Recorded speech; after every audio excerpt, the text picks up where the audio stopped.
Hello everyone, welcome back to my channel, and today we are going to start with a new chapter that is from biology, control and coordination. Yes, you heard it right. This is a new chapter from the biology which I am going to start from today, and today is my first biology class, guys.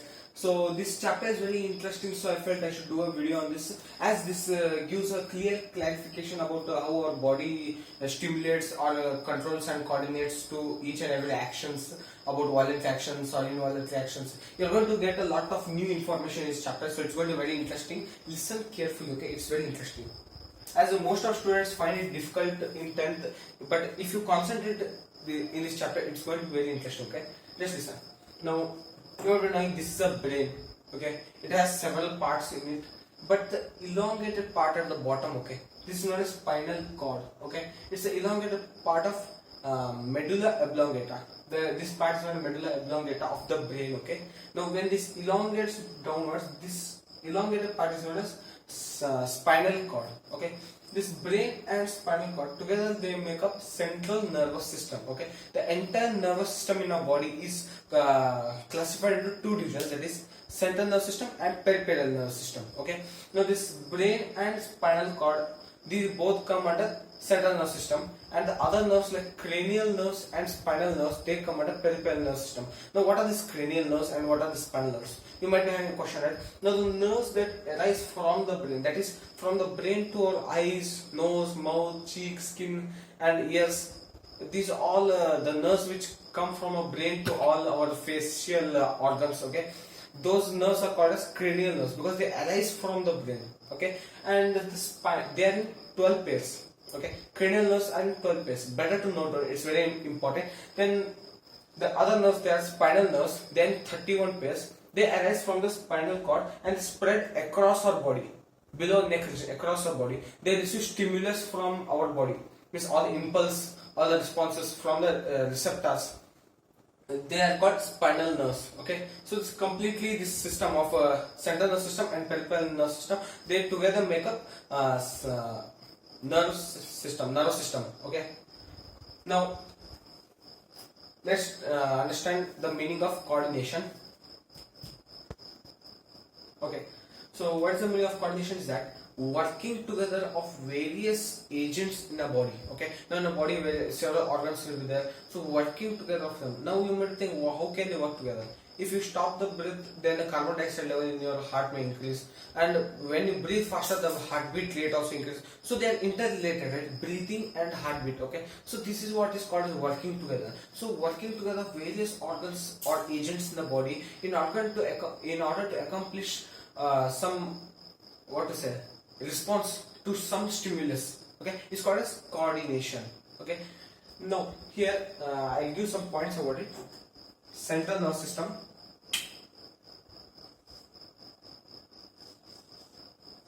this is also known as CNS, central nervous system. Now what comes under it is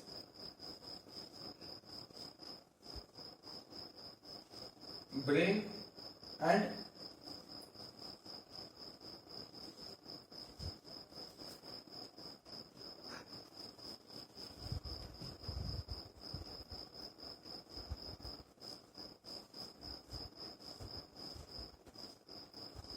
spinal cord, okay? Under central nervous system, brain and spinal cord are there. Then under peripheral nervous system, that is PNS, peripheral nervous system. Under this comes this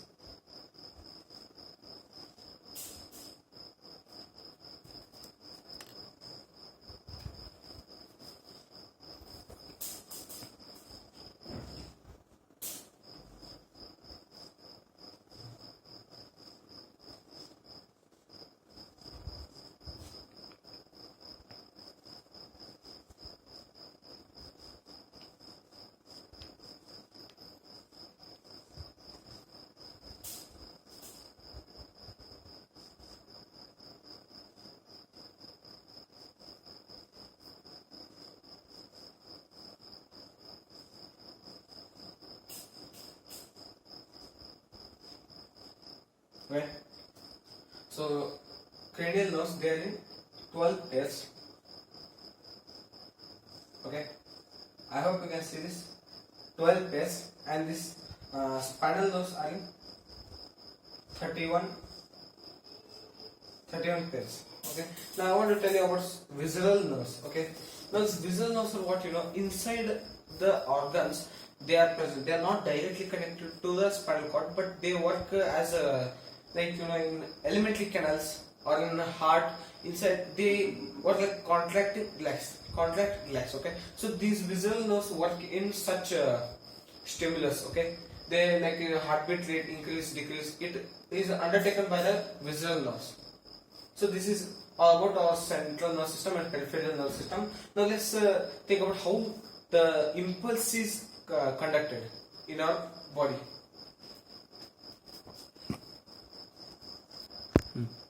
Okay guys, sorry about that. Before I explain that, I want to explain you about the safety which is given to our brain and spinal cord. Okay, now here the safety is that our brain, what is it is inside a balloon shaped structure, that it is our cerebrospinal fluid. Now inside this, it is a fluid filled balloon like structure. Okay, that's cerebrospinal fluid. What is that? Now it helps in the further shock absorption. Like if something hits your brain, the vibration, okay, that fluid absorbs the vibration, so it protects our brain from the vibration and other shock absorption. Now here there are myelin sheets. Okay, myelin sheets, they also help in covering the cerebrospinal fluid, and they also act as a protecting agent. It is completely covered with cranium, a tough bony box. Okay, so you cannot easily break it. Okay, it's very tough. Okay, so this is what safety is provided to our brain. Now let's go to our spinal cord. Now spinal cord, okay, it is also having the myelin sheets on it, myelin sheets, and above this there are, backbone, vertebral column.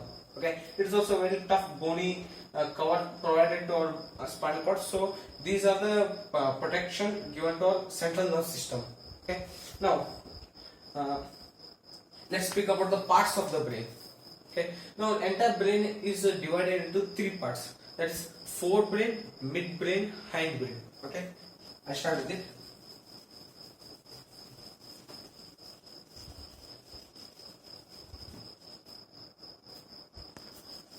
Okay guys, so here I have labeled all the parts of the brain. Now I am going to explain you each one by one. Okay, now this entire brain is, as I said, divided into three divisions. Okay, there's forebrain, midbrain, and hindbrain. Okay, now the forebrain is this dome-shaped part. All the upper portion of this brain is called forebrain, and the midbrain is the core part of it. Okay, now this is a cross section of the brain. Okay, so that you can see that what is the inside also. This is not a side view. Okay, it's a cross section of the brain.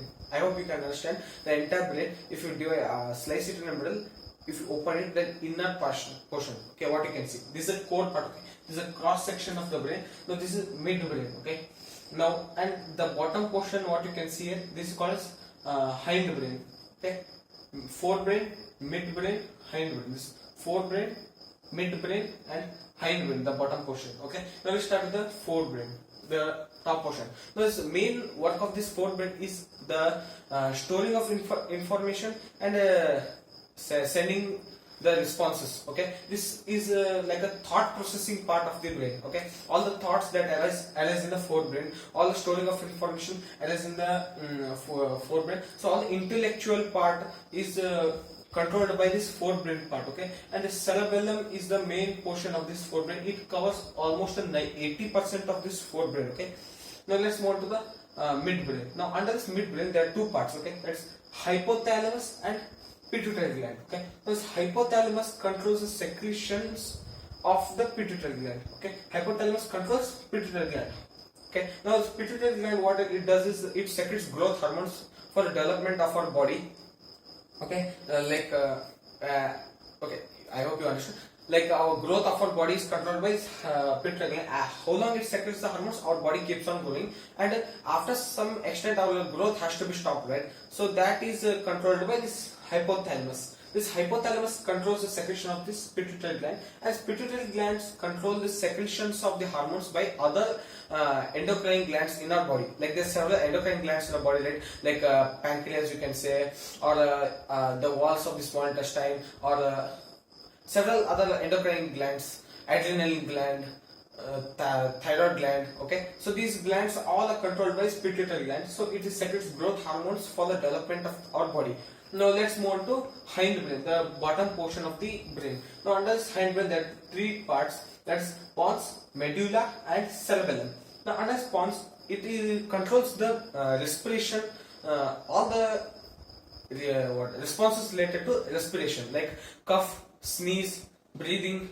So all related to respiration is controlled by pons. Okay. There's medulla. It controls the involuntary actions. Like when you see any tasty food, your mouth starts to water. You don't even think about watering your mouth, but itself starts. Okay. Then even when you feel full, your stomach is filled, you will have the sensation that yes, now you had enough, or the hunger, feeling of hunger, that is controlled by medulla. And even vomitation, or when bright light comes, okay, that time suddenly your pupil shrinks. So that's all these involuntary actions are controlled by medulla. Okay. The cerebellum, it controls the voluntary actions like walking straight and holding a pen or riding a bicycle. So you have to balance. Okay. So that balance or equilibrium, or you walk straight. Now you don't simply like fall down. Okay.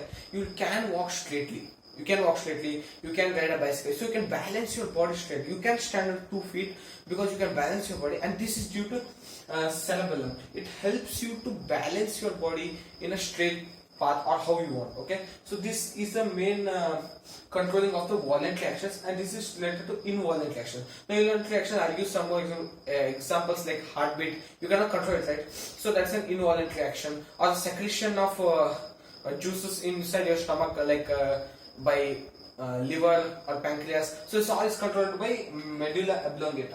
Okay, I hope you are clear with this. Okay, so here I have drawn a diagram for neuron. Okay, this neuron is also called as a nerve cell. Okay, several nerve cells join to form a nerve. Okay, several nerve cells join to form a nerve. So this is a nerve cell which is also called as neuron.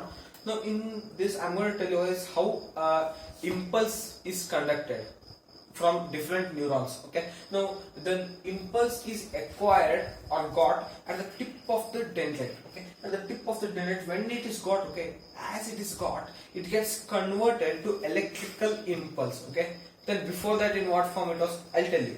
Okay, don't worry about it, just listen what I'm saying. Okay, when it comes at the tip of the dendrite, it gets converted to electrical impulse and it travels to the cell body. Okay, this part is called a cell body. This is a nucleus. Okay, there's nothing to do here with the nucleus. Okay, it travels through the cell body and reaches the axon. Okay, this elongated portion at the middle, don't think these bulged portions at the side. Okay? These bulged portions at the side are called myelin sheaths. They provide protection to this axon. Okay, this thin cylindrical tube, elongated tube, is called as axon. Okay, now this electrical impulse travels through this axon and reaches to the nerve ending. Okay, this is called as nerve. It's highly branched. Okay, when it reaches to the nerve ending and it moves to the tip, when it moves to the tip, okay, here what happens, between two adjacent neurons, means there is a dendrite of another neuron. You think it will be in this form. Okay, now here there will be dendrites. Okay, think this dendrite is of the next neuron. Okay, there will be some gap in the middle, some gap between adjacent neurons. Okay, the gap is called as synapse or the junction. Okay, in that junction, okay, the nerve impulse cannot travel. So what happens when the nerve impulse, the electrical impulse, reaches to the tip of the nerve axon ending or the nerve ending? When they reach at the tip, certain chemicals are released. Okay, they're called as neurotransmitters. Those chemicals are called neurotransmitters. So neurotransmitters are released, and these chemicals cross this synapse or cross the gap. They cross the gap and touch.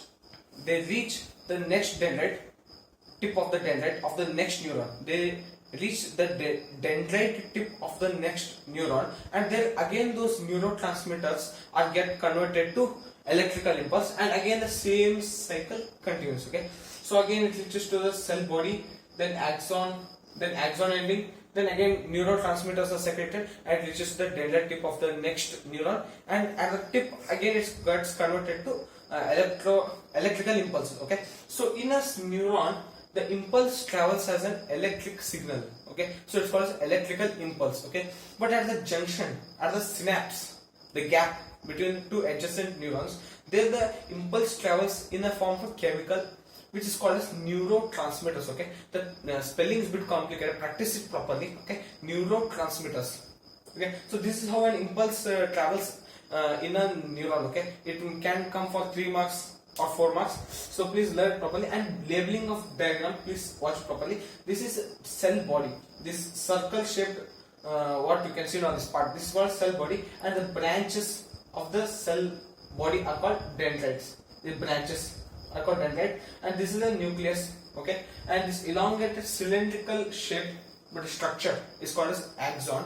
It's provided with a protection by myelin sheets. They are present above the axon, and at the end it is called nerve ending. So that's it about how nerve impulse travels in a neuron.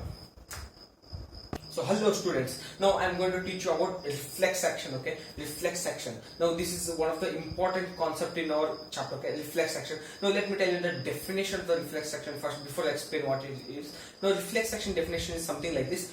Reflex action is nothing but a sudden, automatic and involuntary response to a stimulus. Now it's sudden, it happens suddenly. Like for example, if somebody poke you with a pin while you are attentive towards your class, and suddenly side bench person or somebody, if he poke you with a pin and suddenly you take out your hand, before you notice it, you take out your hand. So the poking of pin, the pain that you experience, it is called stimulus, and the taking out of hand is called response. So it is called a reflex action. So stimulus and you respond to it. So this is what is called as reflex action. Okay, now how it is coordinated in our body, how it works, it's like mechanism of a reflex action. That is what we are going to study in this example. I have taken an example of touching a hot pan. Okay, so here this is a hand, it's touching a hot pan. Okay, now here the heat, what is it, that's called stimulus. Okay, that heat, so that heat what you experience in your hand, the burning sensation, so that is a stimulus. Okay, it is taken up by the receptors. Now what is the receptors? They are a specialized cells which have the capability of taking up stimulus. Okay,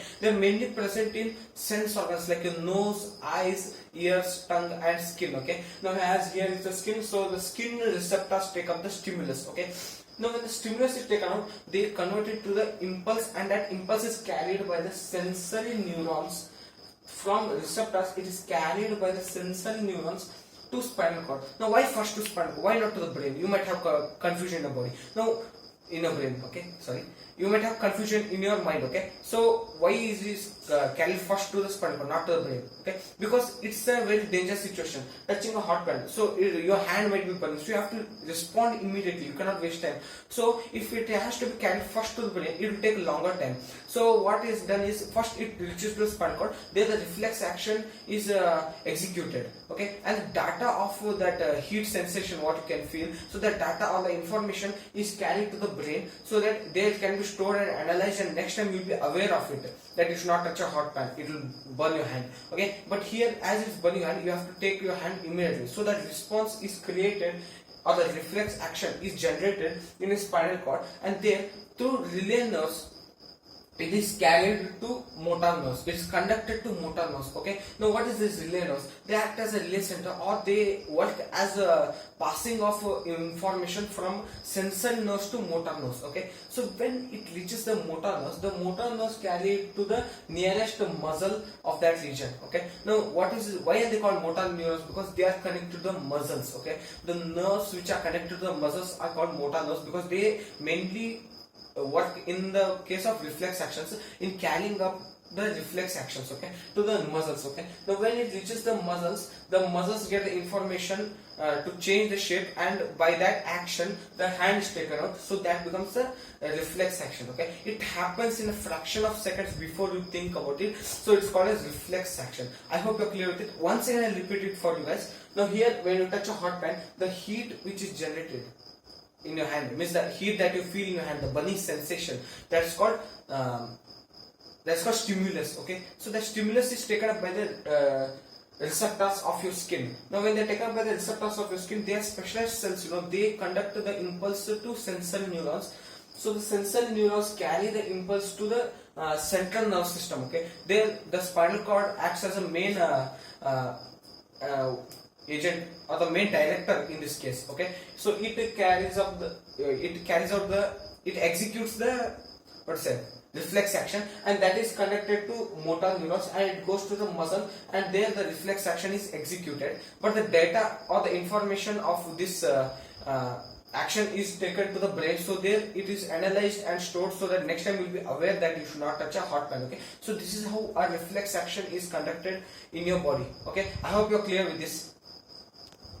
Okay guys, I hope you guys are clear with this reflex action, but I will tell you guys a little bit detail about what happens actually in this place. Okay, in this place, in the sense, how does the motor neuron conducts the impulse to the muscle cells. Okay, so when the motor neuron touches the muscle cell, that point there is certain gap, between a motor neuron and the muscle cell. There is certain gap between them, so that gap is known as neuromuscular junction. Okay, it's neuromuscular junction. So when it reaches the nerve end, the impulse in the motor neurons, when it reaches the nerve end, the neurotransmitters or the chemicals, they are released and they cross the synapse or the neuromuscular junction. They cross the neuromuscular junction and they reach the muscle cell. Okay, now when they reach the muscle cell, they get converted to electrical impulse.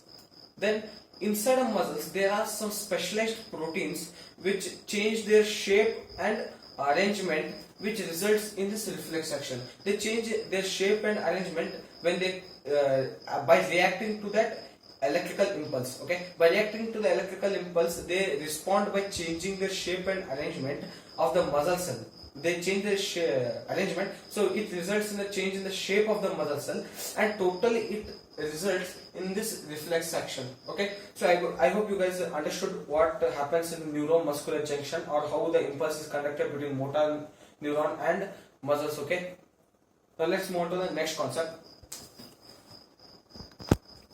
Okay, so here we are going to speak about types of actions. Okay, so this is something where most of them get confused or go wrong while writing the definition or while using these terms. So I thought of explain it separately to you. So first is our voluntary action. So we are going to explain about all the three actions, that is voluntary action, involuntary action and reflex action separately. Okay, now first we will go to our voluntary action. Okay, now here in our voluntary action, okay, these actions are under the control of a will of a person. These actions can be controlled. Like a person is walking, so he can control his legs walking, or writing, we can control it, or breathing deeply. So some extent we can control the breathing also. Well, all the actions which are under our control, like lifting the hand, writing, walking, these are called as voluntary actions. The actions which are under control of ourselves, we can control those actions. We can do them according to our will. So the actions which are under the control of the will are called as voluntary actions. I hope you are clear with this. Don't get confused with it. Now, involuntary actions. No, it's completely opposite of the voluntary action. What is it? It's not under the control of a will of a person. We cannot control them, like heartbeat or movement of food in alimentary canal, or respiration or digestion. We never know that we have to digest our food, or we never know we have to respire. We don't require our attention to it, or we don't have to think about it, but it happens itself. So these actions do not require an attention towards them, or we cannot control it just by thinking. They happen on themselves. We cannot have any control on them. So such actions are called as involuntary actions, or not under the control of the will. Okay, they are called as involuntary actions. Now let's go to the third type of action, that is reflex action. Okay, so this reflex action is completely different from our voluntary action and involuntary action. Reflex action is completely different. Now these are related to some action or some process of doing something, but this reflex is a response to certain stimulus. How it is? Now listen to the definition clearly. It is a sudden, automatic and involuntary response to a stimulus. It is sudden. It doesn't require much time to be executed. Sudden, automatic and involuntary. It is not under the control of our will. It happens suddenly, and it is not an action. It's a response. It's not like an action. Okay, like how our voluntary action or involuntary action. It is something like a response to certain stimulus. A stimulus can be in any form, like if somebody poke your hand, you suddenly take your hand away due to the pain. So that is a response, okay? You never know or you never noticed him poking, but you took away your hand immediately. Before you notice, you reacted to it. So this happens due to reflex action. So this is known as reflex action. I hope you guys are clear with it. And I think now it's enough. I can end this video. The next continuation of this you will get it in part 2, okay? Now this is part 1. In part 2 video I am going to explain this chapter further. Now please subscribe to my channel to get that video as quick as possible. And if you have understood something from my video, if you have got some knowledge from my video, then please click the like button and please share my video to your friends or anybody else who would like to study this chapter better. And I promise I try to improve myself. If you feel any fault in my teaching, please comment it below so that I can improve myself, and it motivates me to teach more or to come up with a new concepts, okay? Thank you for watching my video. Thank you.